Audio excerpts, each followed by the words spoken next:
Among landlords in their obligations to house the homeless, the problems will almost certainly be passed on to other council estates.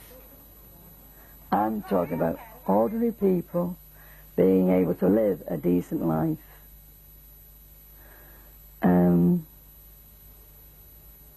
For instance, what's a sweeping brush today? Half of the people on here think they've got to be invented. You know, you don't need a hoover. I used to start with a sweeping brush and a shovel. But they can't even be bothered to take a sweeping brush to the front door, some of them. They don't know what it is. So these people need to be educated. But how? And who will pay for it?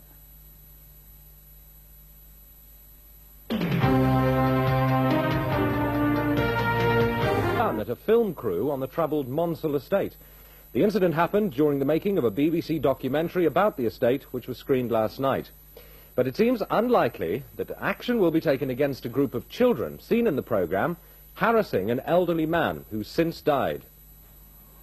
Detectives who videoed last night's programme say they plan to use image-enhancing equipment to help identify this girl, who was captured pointing a gun or a replica at the Close Up North camera crew. But members of the public who contacted the programme makers were more concerned that action should be taken to deal with children, who were interrupted by the BBC team threatening an elderly man, Walter Connor. Since the film was made, Walter Connor has died. Within hours, his family found that the house had been ransacked and set on fire. Mr. Connor's British Rail long service badges for 25 and 35 years as a train driver were later found in the debris by neighbours. They absolutely ransacked the house, and when I say ransacked, you'd think it had been hit with a bomb. There was bags, cases, oh, you name it, there was everything there. Even his blankets off his bed were strewn all over the place. This morning, senior police officers were on the estate lending their support to a community bid for government investment in Monsall through the estate's action programme. Although inquiries are underway, it seems it'll be difficult to take action against the children because they weren't actually filmed carrying out an offence. What I would say is if anybody is being harassed or anybody is aware that other people are being harassed, we would wish them to notify to the police the details so that we can fully investigate the matter. Later today, civil servants from the Department of the Environment toured the estate, seeing for themselves some of the problems highlighted in last night's programme. Everybody needs a reasonable quality of life, and that's all we're asking for. Senior councillors are confident that Monsall, which has twice been turned down for estates action funding, will be successful this time. Well, I don't think there can be anywhere in the northwest of England that has a better case for investment than this particular estate. I don't think there's anywhere in the northwest of England where a local authority and local residents have worked so well together for such a long time now to put together the solutions that we need. So really, we've done all we can. It's now up to ministers to give us the authority to go ahead and get the investment that this estate so desperately requires.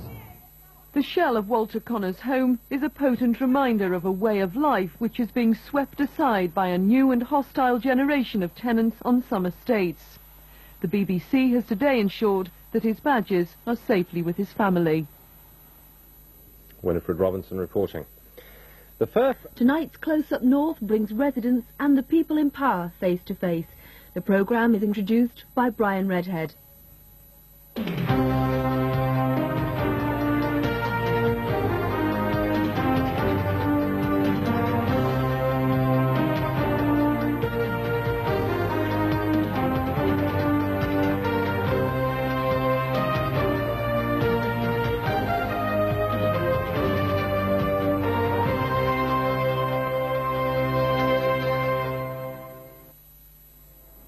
Good evening. Are your neighbours making your life a misery?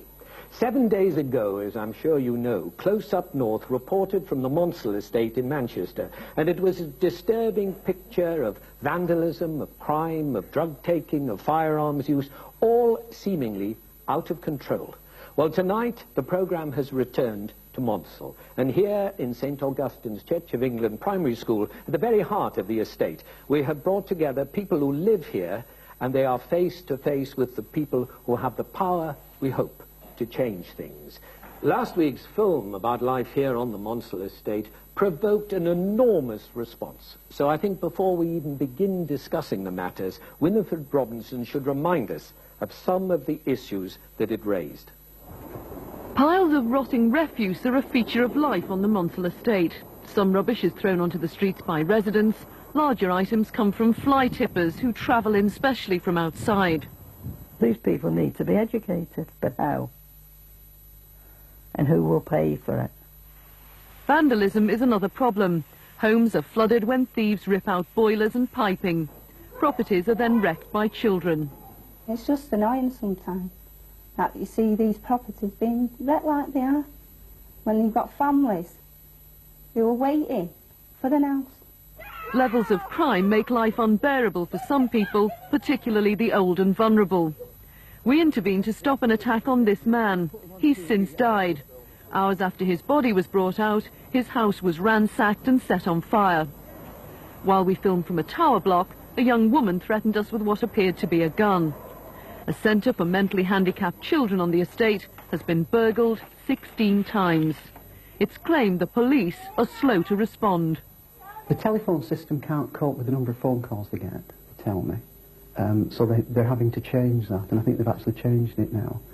And another reason we were given is that they staff areas according to demand, and the demand is based on the number of calls made. And in an area like this, people tend not to call the police, so the police feel that there isn't a big need for a big presence. Unemployment on Monsall is running at 58%. Some young people believe crime is the inevitable consequence. If you've got no money, you've got a wife and a kid and whatever, you've got to get some money from somewhere, haven't you? And if you can't get it like on the straight and narrow, obviously you're going to have to go thieving for it, or whatever is going on at the time. Despite its many problems, Monsall has a core of residents committed to its future. They're bidding for government help through the Estates Action Programme, but have been turned down twice. Everyone recognises that investment in housing is only part of the solution. People want to return to the old community values. If everyone swept outside their own front door, the world would be clean. The world would be clean. And that's all we need to do, see to your own home. Not what she's doing next door or whatever, but if you got it right in your own home first, it'd be right. It would be right. So that's all we've got to do, really. Well, I shall be inviting the residents who are here to put their questions in a moment, but let me introduce the panel that I have with me. Councillor Dave Luntz is Chair of Housing at Manchester City Council, and of course Monsall is part of Manchester and is run by the corporation. Malcolm Kens is Deputy Chief Constable of Greater Manchester Police, who of course have the responsibility for policing Monsall. And with us too is Charles Hendry, who's the Conservative Member of Parliament for High Peak in Derbyshire. Now, you may wonder why he's come down from the hills. The answer is that for a long time he advised Tony Newton when he was Minister for Inner Cities. And to be truthful, it's Charles's principal concern in life, what's to be done about the inner cities. We're also very grateful that you came, because we did invite several members of the government, but they had other things on their mind. Job prospects, perhaps, we will see. Now, but before we begin with questions, I'd like to know very much, having seen the film, and what was your first impression, Dave? My first impression, Brian, was that I thought the BBC had done an excellent job of highlighting the problems, not just on the Monsall estate, but problems which are increasingly apparent on inner city estates throughout Manchester and the north of England. And I think one of the great tragedies of recent years is that there has not been enough discussion, and the media has not been interested enough in seriously looking at the problems of estates like this. So I'm very glad that the BBC did that programme. And I think one of the most commendable things about the programme was that it left people on the estate with a great deal of dignity, because I think what shone through that programme is that there are a tremendous resource on estates like this in the shape of the people that live here, and those are the people that we need to provide some hope for if we're going to tackle these problems seriously. And Malcolm, did you feel it was critical or helpful or what? I would echo very much what David said. There were parts of it, I'm sure, will not come as a surprise to you, that I didn't exactly agree with. And I think you overstated the case. Regrettably, really, because I think the case is bad enough without overstating it. The reference to guns, etc., which no doubt we'll get on to discuss during the programme. But it's a very serious issue, and that's why we're here. Now, Charles, but perhaps came as more of a surprise to you in one sense that you don't know Monsall, you know, intimately, you don't know every square foot, but you know the problem. I know the problem, and I know some of the other estates in Manchester well, Mosside and Hume in particular, and that having spent a year, week in, week out, going round estates like this, I welcome the fact that you've highlighted this problem, and together we can sit round sensibly and try and find an answer, and try and see how we move issues forward. So again, I share the views from the others. I welcome the programme being done. And also, I very much echo the view of that you don't blame the people, because the dignity which came through was remarkable. And it wasn't muckraking? Oh, absolutely not. Right. Let us begin. Well, I know who I want to hear from first. Is Nellie Wade here? Yes, she is. Well, the Manchester City Council do employ 2 people to walk round this estate and to find out what needs doing. How is it that the BBC have been filming here for a couple of weeks and filmed what they have done? Which they, the pair of them, should have long since seen, yes. You think. Right. Dave. Well, I think the answer to Nellie's question is that the people we employ to walk around the estate and manage the estate do see the things all too frequently that the BBC filmed so clearly a week or 2 ago. I think the problem we have is that without a major injection of money, which we need from the government, and without a more concerted attempt by all agencies, and including central government, to tackle these very real problems, then the people that manage this estate will continue to do so, rather like the little boy who had his finger stuck in the dike. People have not got the power, people have not got the resources to deal with the scale of problems that we have on estates like Monsall. What we need to get those problems tackled adequately is some hope back onto the estate, and I'm afraid issues like hope don't come cheaply anymore. We need the help that government has sadly failed to give us over recent years. But is Monsall the worst in Manchester, or are those even worse? I think there are quite a number of estates in Manchester and most large cities that have similar characteristics. I would say that we have nowhere in the city with worse problems than the Monsall estate at the present point in time, which is why we have given it our top priority in terms of asking government for funding to tackle the issues that the BBC have raised. Well, now, Charles, he's the landlord, as it were, but he says, I'm a landlord without the resources, and your government has the resources. Should you help him? I hope the government will be able to help, but I think we should recognise that there are a whole variety of causes which create problems like we see in this estate, and there are a whole variety of things which need to be done to tackle them. Now, if you go back to the design faults back in the 1960s, these are the sort of estates which Barbara Castle was referring to as the New Jerusalem, and which went sadly wrong because there were design faults, and some of those need to be tackled. And you can't blame the government for those.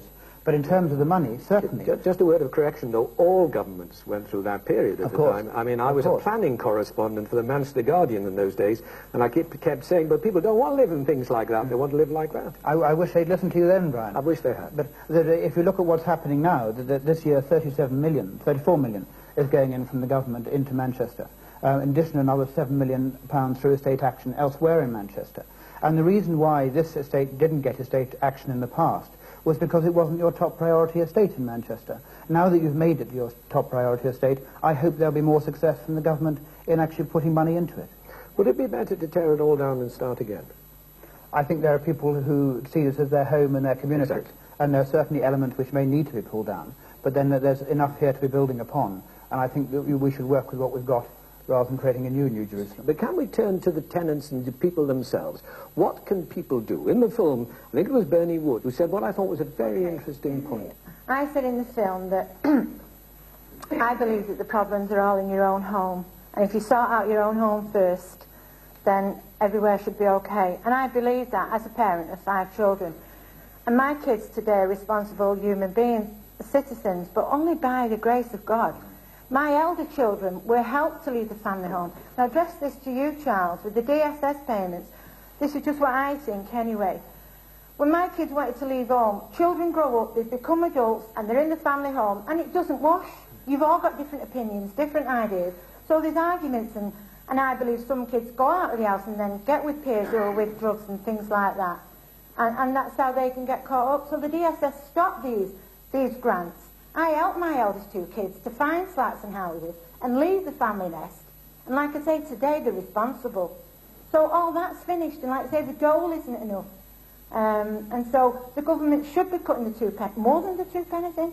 And you're saying all the time here, you're very naughty, You seem to be saying, well, we're holding this money back because you don't know what to do with it, you're very naughty. Please give us the respect for the Well, I think...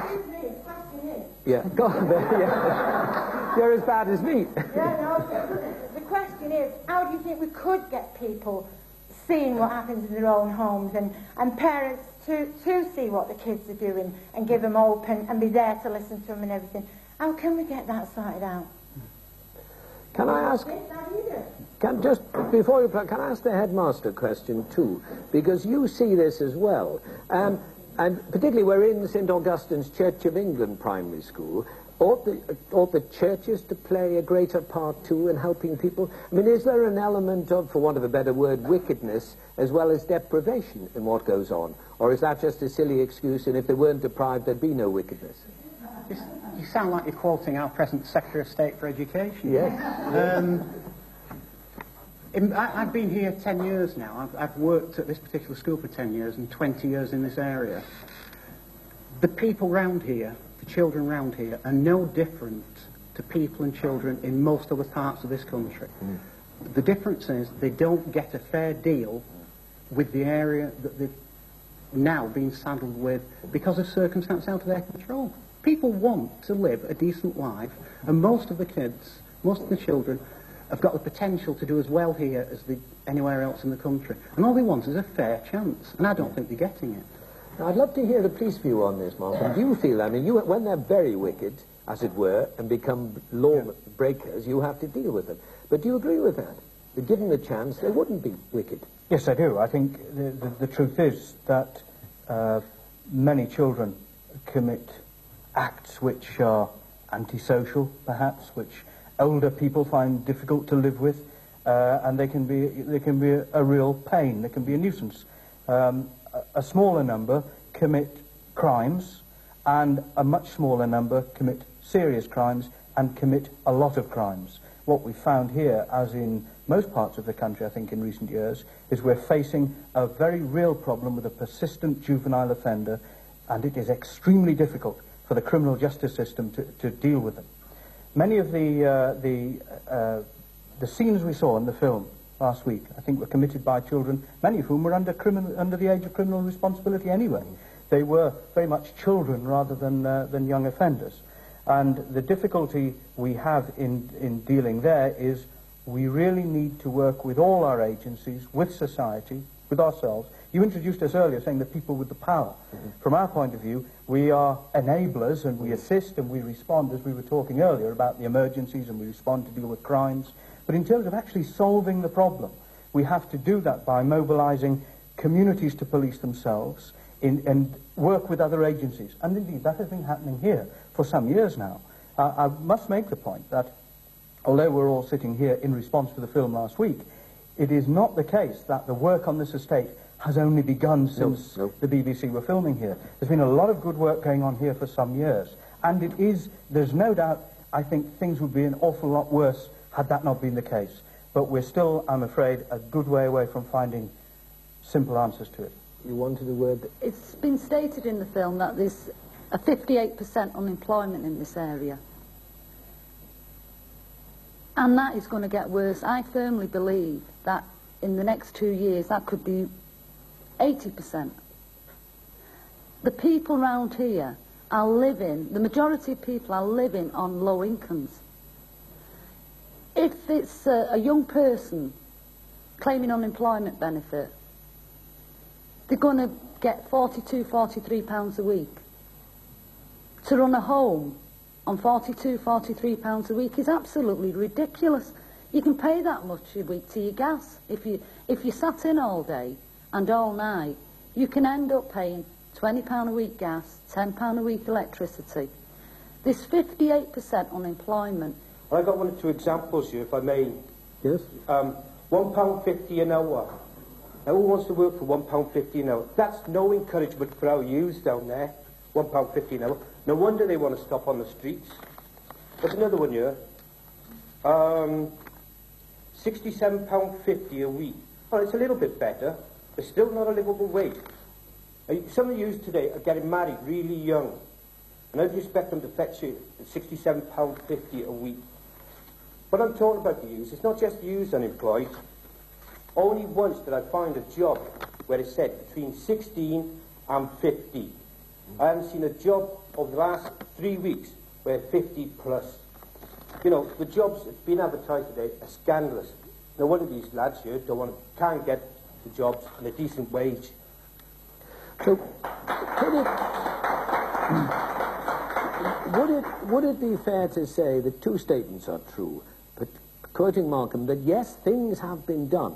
You know, it isn't just in the light of what happened on BBC last week. All sorts of good things have been set in place. But is it equally true that all sorts of bad things are mounting? I mean, there must be people in the country who, when they hear 58% unemployed, 3 out of 5, and you say it might be 4 out of 5 before long. I mean, that is... who can't find jobs. So is the problem that, literally, that all the serious difficulties, the unemployment, the poverty, all these things are growing at the very time when, quite seriously, people are also trying to do something about the problems. But the one is growing faster than the other. Is that fair? Right now, in that case, the political thing is, can we reverse the other? Or do we just wait upon events? I mean, can we create more employment? I was born, you were born in an age of full employment, when you assumed there was jobs for everyone. Can we seriously believe that we can achieve that again? And is that what government should be aiming at more than anything? I think it is one of the government's top priorities, and we've seen a huge amount of structural unemployment, and that the biggest issue now is how we replace that. The problems of an estate like this, and please, I never ever suggested that it was because the people here were bad or naughty, to use your phrase, Bernie, that my concern is that it's very easy for an estate to get a bad reputation. But once it gets a bad reputation, even if that's in spite of the good people who live on it, it's extremely difficult to come back from that.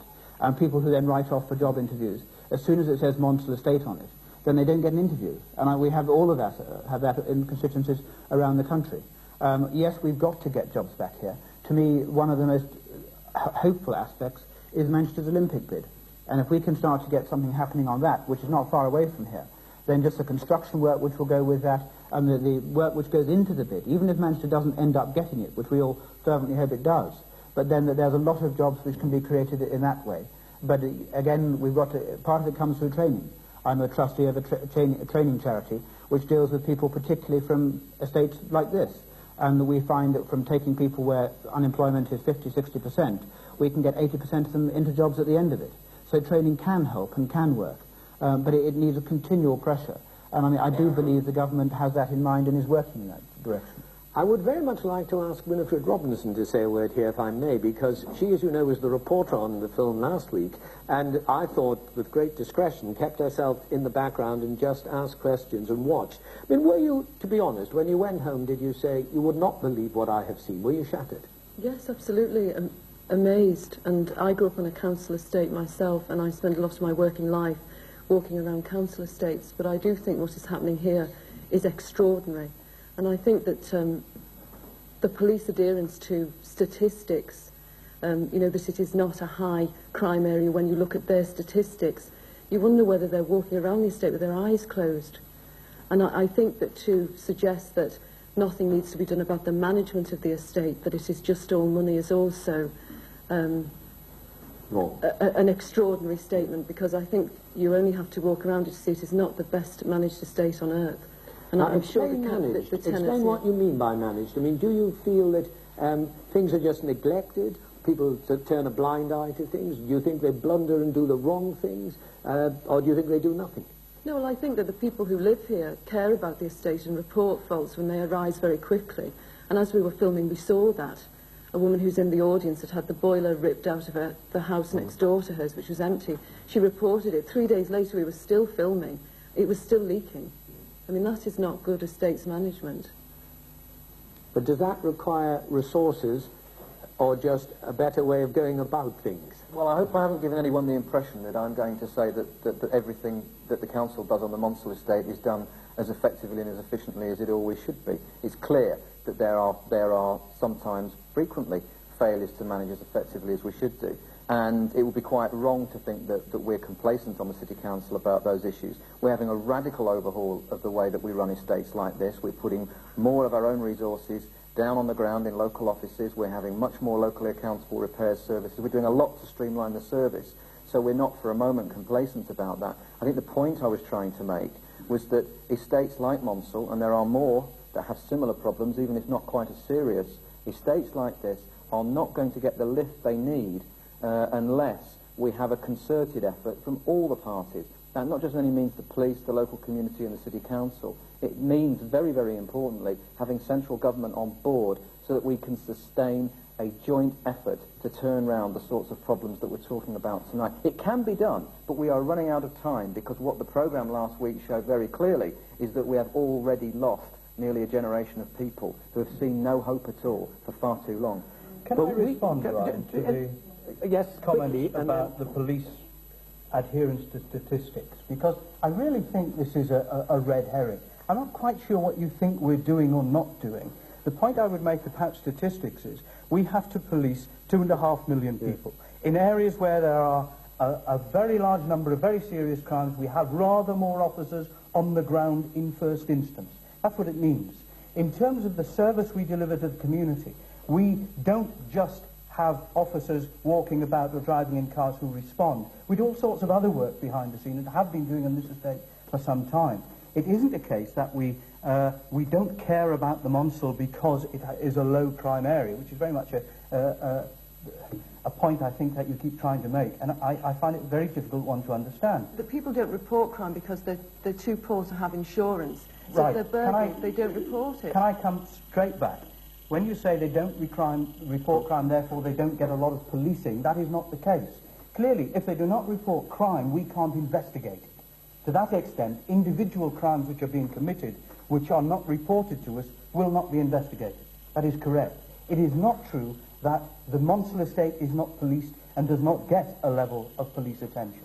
It is true that we are attempting to establish relationships with the community on the Monsall, with the other agencies of police in the area, and in all those things we are extremely active. We don't just ride about in police cars waiting for people to report crime. But I mentioned earlier that although this the film I thought was excellent, it was a very good idea that we're all here discussing it, I said there were some things I disagreed with. You said, for example, guns are out of control. Now, the only incident that we have reported to do with weapons on this estate is the use of air weapons to break the windows in the school. Bad enough, I know, but that is not the same thing as saying guns are out of control. You may be interested to know that the young lady who was filmed apparently threatening your crew with a gun during your filming has now been interviewed by us. It was an imitation. She was aware that you were the BBC television crew filming, and I think the point that she would make is that she was winding you up. Now, the windows of your home shot out by an air rifle. What I want finally, though, is to turn to money, because as you probably know, Monsall is bidding for what is called estates action money. It's tried twice before, I think. This is the third time. Now, clearly, I mean, no doubt there are countless other estates in Britain who could argue we've got an even greater claim. But clearly, from the evidence we've had, and more important from what you've said, who live here, Monsall really should have that money. So would you just whisper in the right ear and get it? I shall make sure that ministers see the video of last week's programme and of this week's programme, so they also know the strength of feeling here, and I think everywhere else in the northwest, about the conditions here. And hopefully what we get is that the local community, these young men, can get jobs on the estate, to work with the estate. Also, when they've done the job, they can say, we've done this, so we're